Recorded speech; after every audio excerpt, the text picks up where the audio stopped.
দেখুন সম্পূর্ণ জিনিসপত্র লুট করে নিয়ে যায় চোরের দল।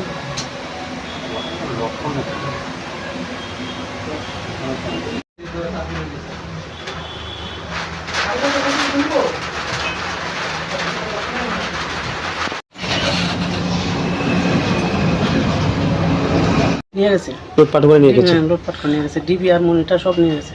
তো শহরের প্রাণকেন্দ্রে এত বড় ঘটনা হয়েছে, তো কি বলবেন পুলিশ প্রশাসন এবং পুলিশ প্রশাসন, সরকার কর্তৃপক্ষের কাছে? সরকার এটা যেন একটু ভালো নজরে দেখে, এটা যারা চুরি করছে তারা চিহ্নিত করে যেন শাস্তি দেওয়া হয়। আপনি এই ব্যাপারটা নিয়ে মানে থানাতে মামলা করছেন বা যার জমা না, দিয়েছেন? এখন আমি যাবো থানাতে, সেটা মামলা করব।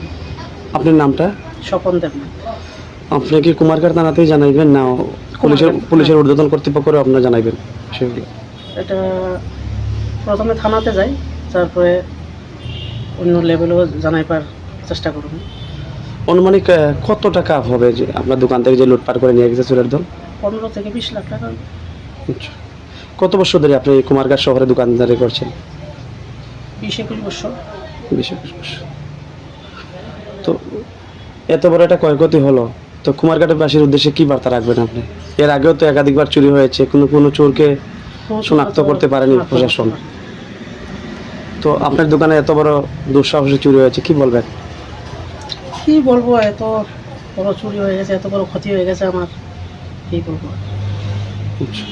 অনেক টাকা ক্ষতি হয়ে গেছে, আমার পুরো লাইফটাই শেষ। ধন্যবাদ।